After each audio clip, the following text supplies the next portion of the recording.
There are places on this earth where the cold doesn't just surround you, it becomes you. Where every breath is a negotiation with death. In the Yakutian wilderness, temperatures fall to -96 degrees. The air itself freezes. Sound disappears. And yet, in this forgotten corner of the world, one man chose to stay. Dmitri had lived alone for 11 years. Out here, loneliness wasn't a feeling. It was the weather. That morning, he woke the way he always did, stiff, cold, and alone. The fire had burned low overnight. He fed the stove the way you feed something you depend on carefully, with respect. He put water on to boil. The kettle had belonged to his wife. He never spoke about her, but she was in everything he touched. Outside, the wind had stopped. And in Siberia, when the wind stops, something is about to change. Dmitri stepped outside to check his traps. The snow was knee-deep and the air hit like a wall of glass. His breath froze before it left his lips. Each exhale became a small cloud of ice that fell like dust. He walked the tree line the way he had every morning for a decade. The same path, the same silence. And then he saw it, a shape in the snow that didn't belong. At first, he thought it was a rag, or a dead bird. But then it moved, barely, a twitch in the frost. Dmitri's heart shifted, not with excitement, with recognition. He knew what it meant to be that still in this cold. He approached slowly. In the wild, sudden movement is a threat. Patience is the only language. 5 meters away, he could see it clearly now. A fox, young, starving, its ribs sharp under matted fur. Its eyes opened, just barely. 2 amber slits looking up at the shape towering above. No fear, too tired for fear. Dmitri knelt down, the snow soaked through his knees. He didn't care. He reached out one hand, slowly, palm open, the way his father had taught him to greet any frightened creature. The fox flinched. Then, after a long breath, it pressed its cold nose into his palm. And something inside Dmitri, something frozen for 11 years, began to thaw. He didn't think. He didn't weigh the cost. He simply unbuttoned his coat and lifted the fox from the snow. The fox weighed almost nothing, like holding a bundle of frozen leaves. He turned back toward the cabin. The wind was rising. He walked faster than he had in years. He reached the cabin as the first real gust hit. The door fought him. He pulled harder.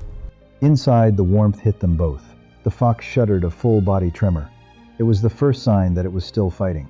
He laid the fox on a folded blanket near the stove. It didn't move. It just breathed, shallow and uneven. He heated water, not for himself this time. He soaked a rag and held it near the fox's mouth. The fox drank, just a little, but enough to prove that something inside it still wanted to live. Dmitri sat back against the wall and watched. He hadn't cared for another living thing in 11 years. The cabin had been built for 2. He and Anya had raised its walls in a single summer, 20 years ago. She had loved this place, the forest, the quiet, the way the snow made everything feel new. He had stayed because leaving felt like forgetting her. Morning came the way it always did out here, slowly, reluctantly, as if the sun itself dreaded the cold. Dmitri woke to a sound he hadn't heard inside these walls in over a decade. Breathing that wasn't his own. The fox was still there, still breathing, still alive. He felt something he hadn't expected: relief. He rebuilt the fire first. Everything in this life began and ended with the fire. Then water. Then tea, black and bitter, the way the cold demanded. No sugar out here. Sugar was a memory. He looked at the fox. It hadn't moved, but its breathing was deeper now, steadier. The warmth was reaching it. He had dried fish from last autumn. He tore a piece into small strips and set them near the fox's nose. The fox sniffed, once, twice. Then its tongue reached out and pulled a strip of fish into its mouth. Dmitri watched it eat the way a father watches a sick child take medicine. Every bite was a promise. The days out here had a rhythm, not a schedule rhythm, the kind your body learns when there's no one to talk to. Wood was life. He checked the pile every morning, counted the logs the way a banker counts bills. Outside, he had a covered stack enough for 3 more weeks if the storms held off. After that, he'd need to fell a tree. His traps were empty again. 3rd day in a row. The cold was driving everything deeper into the earth. He had a small store of salted meat and dried fish, enough for himself. Now he was feeding 2. He divided it without hesitation. Half for him, half for the fox. He didn't question it. It simply felt right. By the 2nd evening, the fox had opened both eyes. It watched him from the blanket wary, but no longer afraid. Dmitri kept his distance. He moved slowly around the cabin, narrating nothing, proving his harmlessness through repetition. That night, for the first time, he spoke. Not to anyone, not to the fox, just out loud. His voice surprised even himself. "I don't know if you can hear me," he said to the fox, "but I think I needed to hear me." On the third morning, snow fell again, heavier this time, the kind of snow that erases the world. Inside, the world was small. 4 walls, a fire, a fox, and a man who was remembering what company felt like. He thought about Anya more those days. Not the grief of her, the life of her. The way she hummed when she cooked. The way she left her boots by the door, toes pointing out, always ready to leave and explore. She would have loved this fox. She would have named it within an hour and argued with him about letting it sleep on the bed. By the 4th day, the fox tried to stand. Its legs shook. It collapsed. But it tried again. Dmitri knelt nearby, but didn't help. Some battles, you have to fight yourself. He understood that better than most. On the 5th morning, the fox stood, wobbly, uncertain, but upright. Its amber eyes found his, and for a long moment, neither looked away. He began to talk to it regularly. Not because it understood, but because the silence had become too heavy to carry alone. He told it about the forest, about the kinds of trees, about which birds came in spring. He told it things he'd forgotten he knew. The fox began to move around the cabin, slowly, investigating corners, smelling everything, claiming the space the way wild things do, one scent at a time. It paused at Anya's boots by the door. It sniffed them carefully. Then it lay down beside them, resting its chin on the toe of one boot. Dmitri saw it. He didn't say anything. He just looked away, pressed his thumb and forefinger against his closed eyes, and breathed. That night, the fox moved closer to his cot. Not on it, just near it, close enough to hear his heartbeat, close enough to be less alone. In the deepest cold of winter, warmth isn't just temperature, it's presence. It's knowing you're not the only heartbeat in the dark. By the end of the first week, Dmitri realized something had shifted inside him. The cabin felt different, not warmer, not safer, just less empty. The weather worsened, as if the land itself had been holding its breath, and now exhaled with fury. Dmitri knew the signs. He'd seen storms like this before. They could last 3 days, sometimes 5. Almost there. He moved fast, Need to hurry. stacked extra wood inside, sealed the window cracks with rags, Coming. filled every container with snow to melt for water. The fox watched him from the corner, ears flat, tail tucked. It could feel the pressure change. Animals always know before we do. He sealed the door, stuffed rags into every crack, and then the wind hit. The cabin groaned like a ship at sea. The blizzard buried them. For 2 days, the world outside the window was nothing but white noise and violence. Inside, the walls shook. The stovepipe rattled. Dmitri fed the fire every hour. Sleep came in fragments. The fox stayed close, pressed against the base of the stove, as small as it could make itself, its ears flat against every gust that shook the walls. On the 2nd night, the wind found a gap, a crack in the south wall where the caulking had dried and fallen. Cold poured in like water. Dmitri stuffed it with rags and pressed his body against the wall. He held it like a man holding shut a wound. The fox approached him. For the first time, it touched him, deliberately pressing its body against his leg as he held the wall. He looked down at it. The fox looked up at him. And in that freezing, rattling, howling darkness, neither of them was alone. By the 3rd morning, the storm broke. Not gently, it simply stopped, as if God had turned off a faucet. Dmitri opened the door. The snow had risen to his chest. The world outside was unrecognizable, smooth, white, and terrifyingly beautiful. He had to dig his way out. It took an hour just to clear a path to the woodpile. His shoulders burned, his lungs ached. The fox watched from the doorway, paws on the threshold, nose testing the air. It hadn't been outside since the day he'd found it. It stepped back, turned around, walked back inside. Not yet. Dmitri brought in the wood. His hands shook, not from cold, but from the effort. His body was reminding him of its age. That evening, he ate less. Not because the food was short, though it was, but because his appetite had faded. The work was taking more than it gave. He gave his remaining portion to the fox. It ate hungrily. At least one of them was getting stronger. The fox was changing. Its coat thickened. Its eyes brightened. It began to move with a confidence that belonged to the forest, not the cabin. Sometimes it sat at the window for hours, watching the tree line, watching the snow move. watching things that Dmitri couldn't see.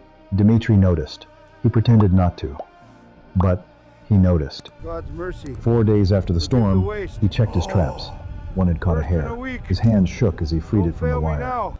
He cooked it that night, the cabin filled with the smell of roasting meat. A smell so rich, it felt like a memory from another life. They ate together, side by side on the cabin floor. Man and fox sharing the same fire, the same meat, the same silence.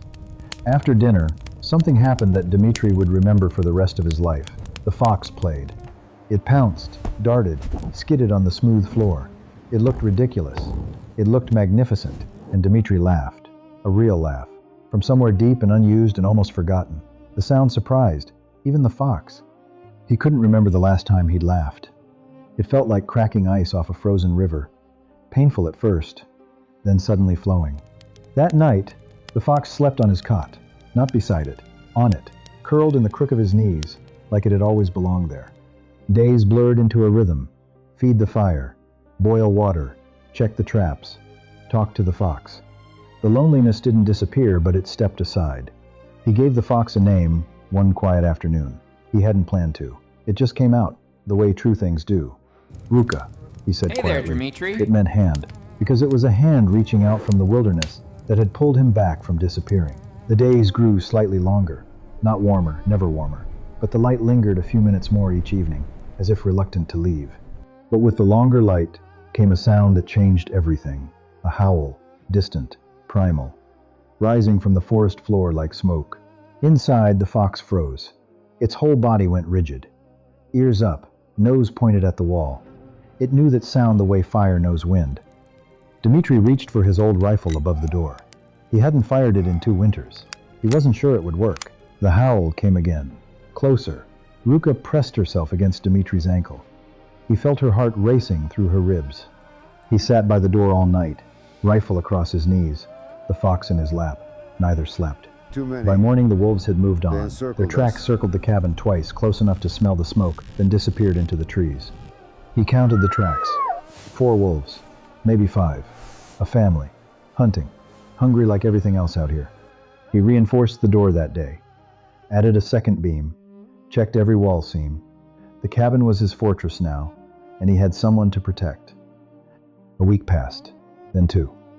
The fox Ruka grew stronger. Her limp faded to almost nothing. Her coat shone in the firelight like copper. But Dmitri was slowing down. The walks to the trapline took longer. The axe felt heavier. His cough had returned dry and deep. He ignored it. He'd been ignoring things for 11 years. His body, his grief, the way the walls were starting to close in. That evening, Ruka did something she'd never done before. She brought him something. A strip of leather from his mending pile. She dropped it at his feet and sat back, watching him, waiting. He picked it up. She crouched. He tossed it. She launched after it like a copper arrow, and the cabin became, for a few minutes, the most joyful place on earth. They played until Dmitri's cough returned. He waved her off gently, sat back, closed his eyes. The joy had cost him something. Ruka watched him with her head tilted.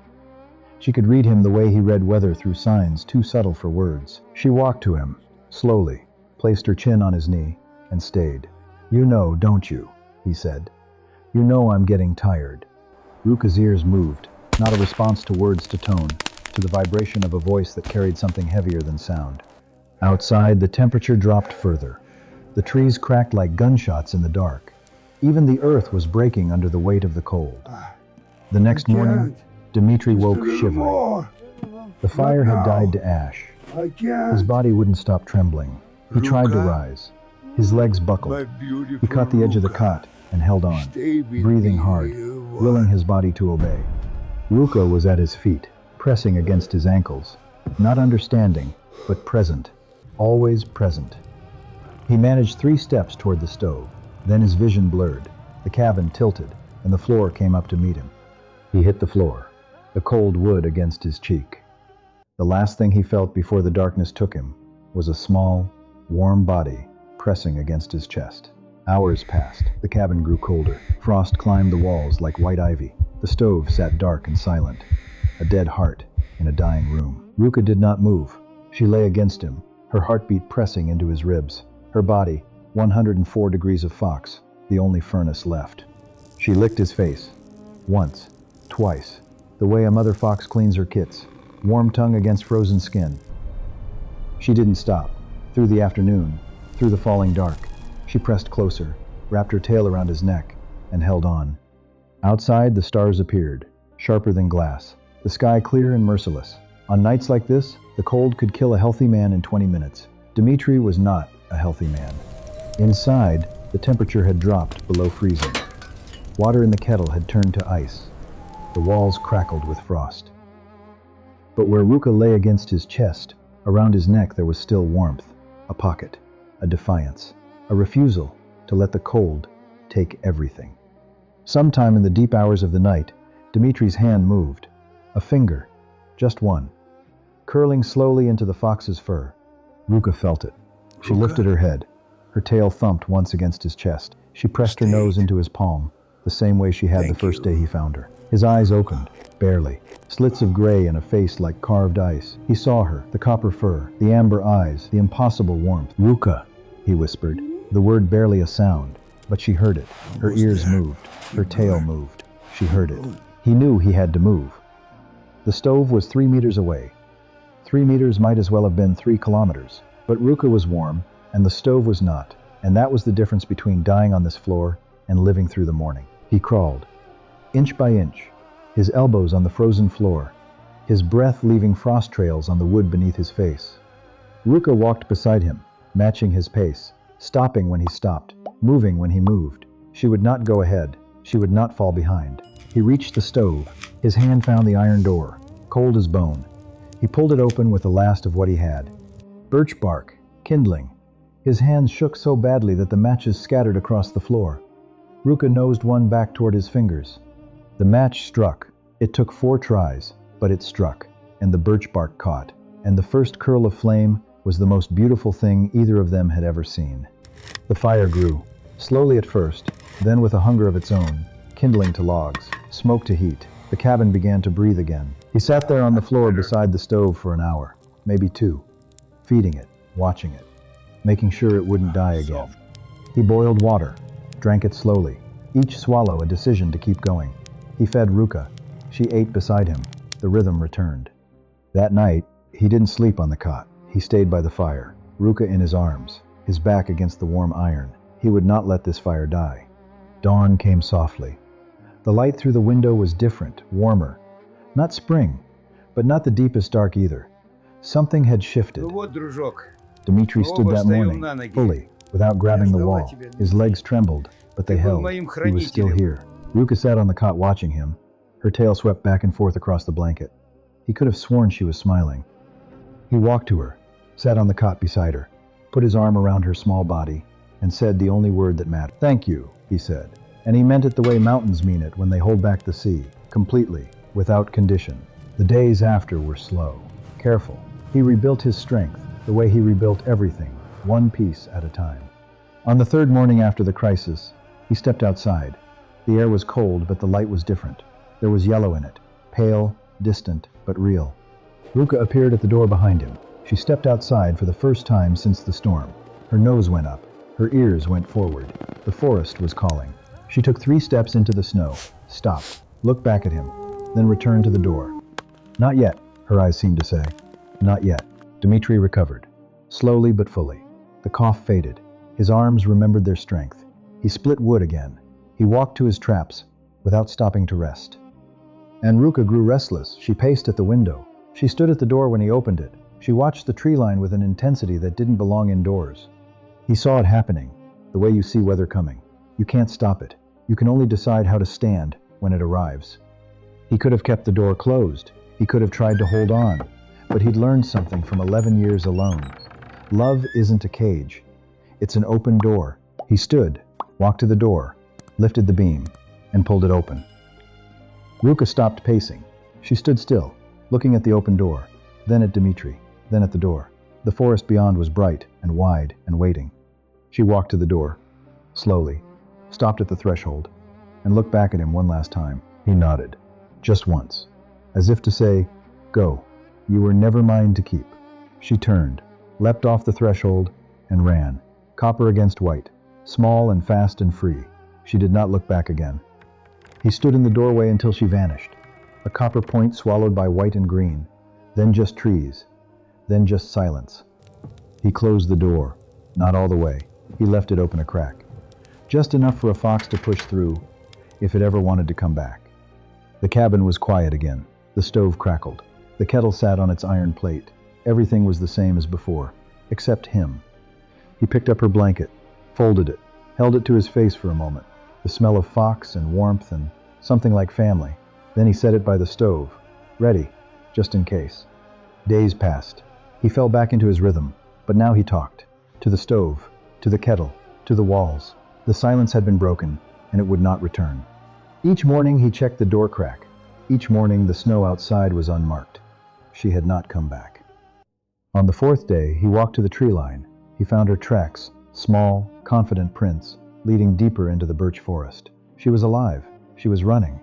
He left a strip of dried fish at the forest edge, a gift, an invitation, a line of communication that didn't require words. The next morning, the fish was gone.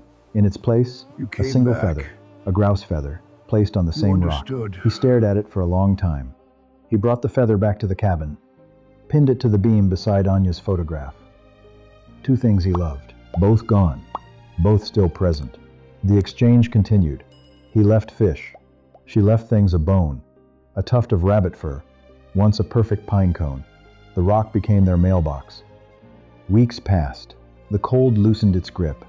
Not all at once, the way a fist slowly opens. Meltwater began to whisper under the ice. Dmitri sat on the cabin step one afternoon. The sun on his face, warm. Actually, warm. He closed his eyes and turned toward it like a flower. He opened his eyes, and there she was, at the tree line, sitting perfectly still, watching him. His heart seized, not with fear, with something that had no name, bigger than joy, quieter than relief, older than love.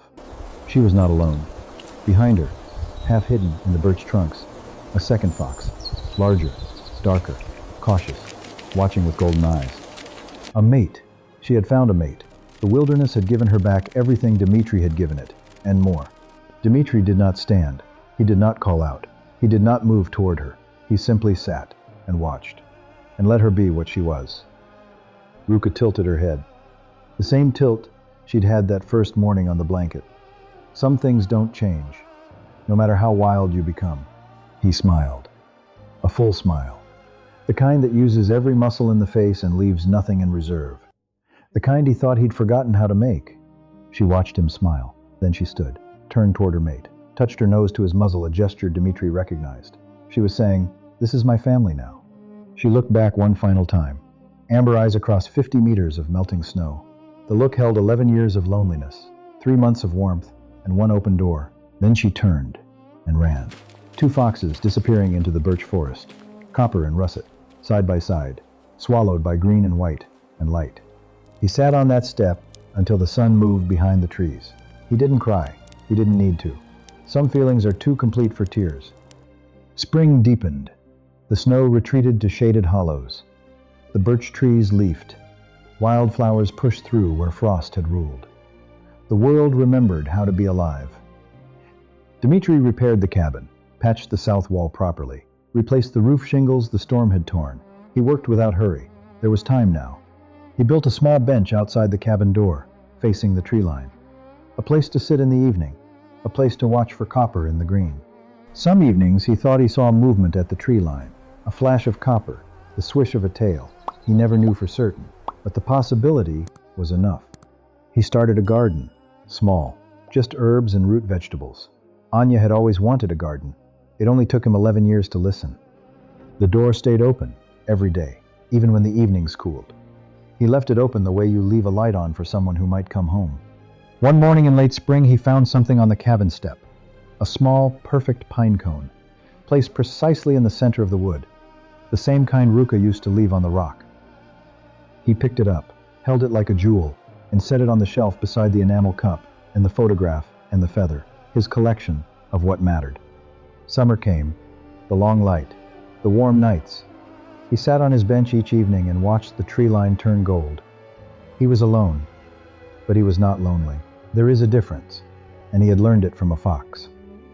Somewhere in the forest, a fox barked, high and sharp and alive. He smiled, closed his eyes, let the sound wash over him like warm water, and the door stayed open.